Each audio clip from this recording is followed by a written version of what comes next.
The Beginning After the End dengan grafiknya yang udah masterpiece edan sekarang mulai menarik. Selamat datang di segmen anime minggu ini, segmen yang bakalan ngebahas episode-episode anime terbaru tiap minggunya. Ayo kita ngobrolin bareng di sini. Dimulai dari The Beginning After the End episode kelima. Not bad lah, waru kenai. Storynya bagus di episode kali ini. Di awal episode ini seriusan aku ngakak banget. Hah? Apa sih? Awal-awal mukanya dibuat seolah-olah dia ini jahat. Terus habis itu ternyata dia ini baik. Aneh banget. Si Tesia ini, dia ini ternyata tuan putri dari kerajaan elfnya, yang papa mamanya dia itu raja dan ratu. Karena ceritanya di sini manusia sama elf itu musuh yang saling benci, jadi awal-awal MC-nya ini diperlakuin kayak kriminal. Tapi dia diselamatin sama nih kakeknya, Elf Loli. Di sana dia nyeritain semua asal-usul kejadian yang nimpa mereka, termasuk kekuatannya si MC-nya yang awalnya ini nggak dipercaya. Yang aku suka dari episode ini tuh perkembangan hubungan antara MC-nya ini sama si Elf Loli ini. Nih Elf Loli nih lucu banget anjir, imut banget. Karung mana karung. Terus sebagai imbalan karena udah nyamatin si Tesia, si MC-nya ini minta buat dianterin pulang ke rumahnya, ke kerajaannya dia. Terus episodenya ini ditutup sama kakeknya si Tesia ngajakin MC-nya ini buat duel. Aduh, seriusan. Adegan battle-nya ini loh, minus banget. Tolong perbaikilah, sayang banget tahu. Duelnya itu dimenangin sama si MC-nya. Terus akhirnya si MC-nya ini malah diajak buat jadi muridnya dari si kakek ini.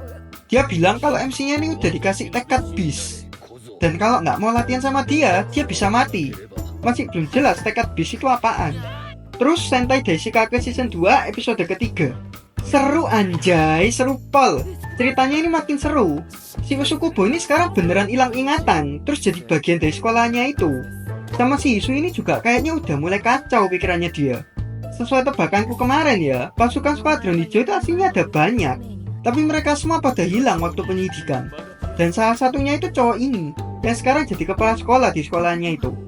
Jadi di episode ini sekarang dijelasin kalau bos monster itu dia bisa nyamar jadi manusia, sesuai sama manusia yang pernah dia bunuh. Tapi tebakanku sih ini cowok bukan si bos monster Magatia, tapi emang asli pengkhianat aja dia. Di dunia ilusi yang dibuat ini, cuma sisa-sisa Kurama sama si detektif ini aja yang gak terpengaruh. Sisa Kurama ini gak terpengaruh soalnya dia emang bukan manusia tapi monster. Gara-gara itu si bos monsternya ini udah gak mau urusan lagi sama dia. Terus malah dikeluarin dia dari ilusi di sekolahnya itu. Di episode kali ini kita juga dikasih adegan-adegan battle yang seru banget. Apalagi yang si Sui lawan musuhnya ini. Mereka berdua ini sama-sama pakai artefak suci. Artefak sucinya si Hisui ini keren banget seriusan. Terus episodenya ini ditutup sama kaiju yang nyerang kebun binatang, tapi ranger merahnya ini malah asik pesta dia. Ini season 2 nya lebih seru daripada yang season pertamanya kemarin, asli. Terus Orewa Seikan Koka no Akuto Kiryosu episode keempat, setelah nunggu sebulan lamanya, akhirnya tayang juga nih episode. Ya, boleh lah. Ceritanya ini cukup unik untuk sebuah genre isekai. MC-nya ini masih seperti biasanya, dibego-begoin terus dia sama guru pedangnya dia. Di episode kali ini kita dikasih perkembangan yang banyak banget. Dimulai dari MC-nya disuruh sama guru bodongnya dia ini buat memperbaiki robot yang udah kuno banget bekas dari leluhurnya dia. Akhirnya dia manggil tukang ahli senjata, karakter cewek baru lagi, yang diminta buat memperbaiki robotnya itu. Tapi ini cewek malah dilecehin anjir. Udah gila emang nih MC-nya. Terus seperti biasa kesehariannya dia latihan pedang terus, biar bisa motong dari jauh gitu. Padahal aslinya ya nggak ada teknik yang kayak gitu. Gurunya ini sampah banget emang. Tapi walaupun MC-nya ini bego, dia ini punya tekad yang kuat banget. Alhasil dia ini latihan terus sampai time skip ke MC versi dewasa. Yang akhirnya dia malah berhasil nyiptain teknik motongnya itu sendiri. Teknik yang seharusnya itu nggak pernah ada. Terus di pertengahan episode kita juga dikasih lihat ada tuan putri yang disekap sama pembajak, yang mungkin di next episode bakal diselamatin nih sama si MC-nya. Di akhir episodenya ini ditutup sama MC-nya bertarung melawan pembajak. Gara-gara wilayahnya dia mau dijarah. Menurutku sendiri adegan bertarungnya ini masih agak kurang ya. Masih belum dapat gitu feel-nya. Terus Kanpeki Sugite bla bla bla bla, kalian baca sendiri episode kelima. Masih kayak biasanya, selalu bagus story-nya. Di episode kali ini MC-nya ini diminta buat jadi pelatih dari sains pemula dari kerajaan lain, kerajaan Bolman, yang ternyata sainnya itu penggemar beratnya dari si MC. Jadi dulu sebelum dijual sama kerajaannya, si Filia ini pernah nerbitin buku tentang pelatihan sains dan pokoknya segala hal tentang dia lah. Tapi di kerajaannya dia, Girtonia itu, bukunya dia ini malah diperlakuin kayak sampah. Dibakar, dibuang, sampai bener-bener lenyap dari kerajaannya dia itu. Sumpah kerajaan sampah emang. Aku sebagai penonton sampai emosi sendiri. Tapi tanpa si Filia ini sadari, bukunya dia ini ternyata punya banyak banget penggemar. Dan dihargai banget di kerajaan-kerajaan lain. Jadi ceritanya kerajaan Girtonia ini kayak Konoha guys. Dan salah satunya dari penggemar si MC, ya si Sain ini. Dia pernah merasa diselamatin sama bukunya si MC. Dan dari sini, MC-nya ini mulai sadar kalau dunia yang dia tinggali selama ini ternyata sempit banget. Dan di episode kali ini si Filia ini juga mulai belajar tentang apa itu cinta. Apalagi setelah dia ngelihat pangeran pertama kerajaan Panakorta yang bener-bener cinta mati banget sama Sain sebelumnya, yang udah meninggal sekarang. Dan setelah ngobrol sama si pangeran kedua, untuk pertama kalinya akhirnya si MC ini nunjukin emosinya. Udah mulai muncul nih genre romansnya. Terus episodenya ini diakhiri sama kerajaan Girtonia yang minta si Filia ini buat dibalikin. Hah? Aku nggak bakalan capek rekomendasiin anime ini bagus banget, kalian harus banget nonton. Terus Rockwell di episode keempat, ya walaupun di episode kali ini nggak ada main musiknya sama sekali, tapi tetap seru storynya buat diikutin. Pandanganku sekarang udah bener-bener beda banget dari di episode awal-awal kemarin. Diawali sama si MC-nya yang latihan biola terus bareng adiknya, tapi masih belum bisa juga. Adiknya ini bener-bener benci banget sama si MC-nya. Soalnya dia ini cuma anggap MC-nya sebagai penyusup di rumahnya dia. Tapi seriusan, aslinya adiknya ini kawaii segiru. Dan di sini kita dikasih tahu kalau ternyata mamanya si MC ini nggak sebaik yang kita kira. Mamanya dia ini udah bener-bener kayak jahat banget, impostor dia. Seketika merinding aku waktu ngeliat sifat aslinya si mamanya. Terus di episode kali ini, MC-nya sama si Otoha ini mutusin buat gabung bentar ke band lain, buat bantu-bantu di festival gitulah. Dan waktu latihan, dia ini hampir aja ketahuan sama adiknya pas lagi main gitar. Tapi untungnya berhasil ditutupin. Terus ditutup sama mereka berdua yang mau tampil di festivalnya itu, gabung sama band lain. Tapi yang gak disangka-sangka, ternyata adiknya MC ini datang ke festivalnya itu juga. Dan gak sabar banget aku lihat episode berikutnya. Terus Yami Healer episode keempat. Ya, Semara Naina buat ngisi waktu luang aja. Setelah kemarin MC-nya tiba-tiba aja ditembak, MC-nya ini nggak apa-apa, nggak terluka sama sekali. Si cewek ini tuh ngiranya si Zenus tuh penculik yang nyulik si Loli Elf ini. Akhirnya si cewek ini tuh minta maaf, terus nginep di rumahnya buat sementara waktu. Soalnya dia masih belum tahu kalau si Zenus tuh sebenarnya musuhnya dia. Waktu ngelakuin penyelidikan, akhirnya dia ini malah ditampar realita. Kalau penjahat sebenarnya itu bangsawan-bangsawan yang tinggal di sana. Dan dia akhirnya diselamatin sama si MC-nya. Dan sekarang jadi anggap MC-nya itu pahlawan. By the way, ini waktu nungguin tangannya udah gak ditunjukin animasinya lagi anjay. Pasti lagi hemat budget ini. Ya, nambah satu lagi cewek gak normal, haremnya si MC. Kalau kalian lagi nyari anime yang emang bener-bener bagus, ini gak bisa masuk ke daftar sih.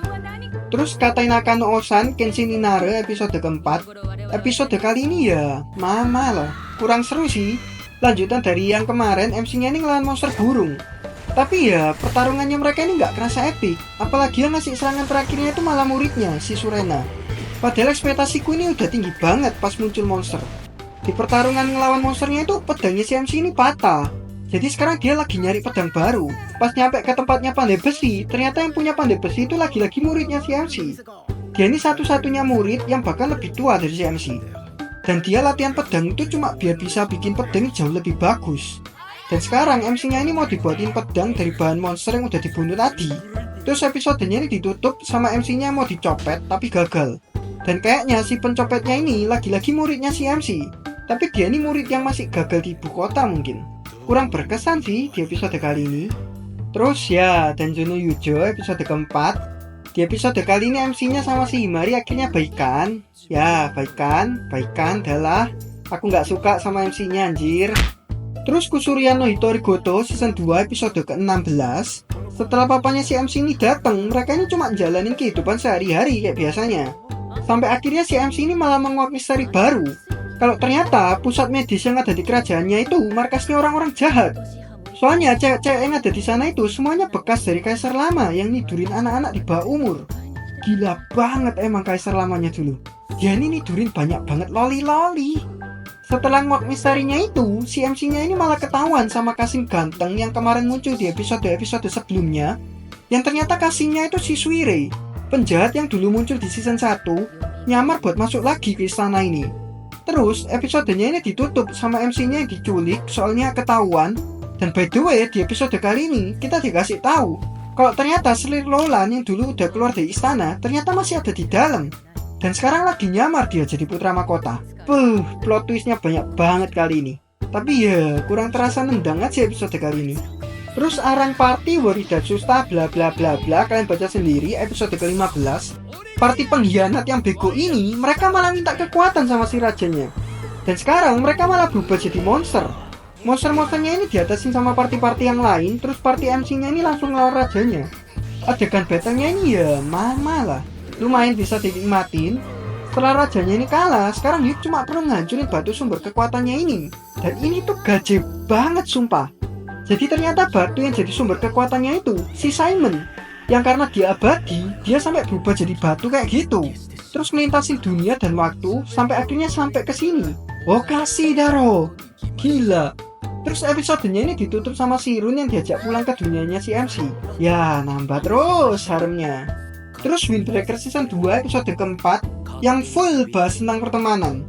Bermula dari si Sakura ini yang sakit, jadi dia nggak masuk ke sekolah. Teman-teman sekelasnya ini pada khawatir semua. Jadi 2 orang temannya ini datang ke rumahnya dia buat jenguk. Tapi di sini MC-nya ini masih cuek, jadi mereka pulang. Soalnya MC ini selama ini emang selalu bertahan sendirian dan nggak pernah ngandalin orang lain. Terus berikutnya si cewek ini yang datang buat jenguk. Dan di sini MC-nya ini udah mulai dikasih pengertian sama si cewek tentang arti dari mengandalkan teman. Terus besokannya si MC ini nanya ke senpainya dia arti dari mengandalkan teman itu. Dan gak disangka-sangka ternyata senpainya ini kakoyok segiru. Senpainya ini setipe sama si MC-nya. Jadi dia ini paham apa yang dirasain sama si MC. Terakhir episodenya ini ditutup sama si ketua yang juga ikutan ceramah, yang buat MC-nya ini sekarang jadi sadar tentang arti keberadaan teman-temannya. Ya, nakama no Chikara lah, biasa anime shonen.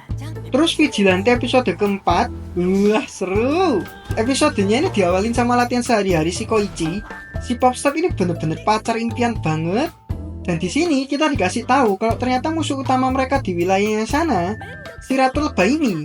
Dia ini suka nyebarin obat-obatan terlarang itu dengan maksud buat penelitian. Makin kuat tekad dari manusia, makin kuat juga efek dari obatnya itu.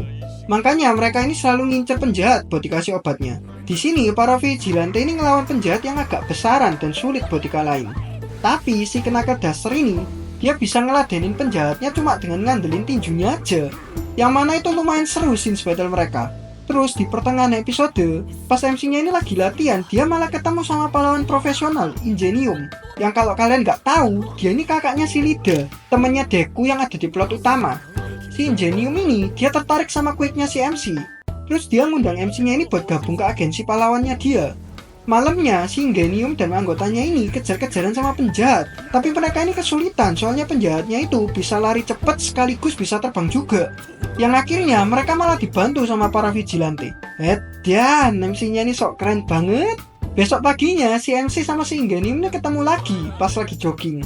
Mereka ini berteman anjir. Gila, gak nyangka banget aku kalau kakaknya si Lida ternyata berteman sama MC-nya yang ada di plot sini. Terus Yunjike no Kodomotachi episode kelima, lanjutan dari yang kemarin pas Oka ini nyatain rasa suka.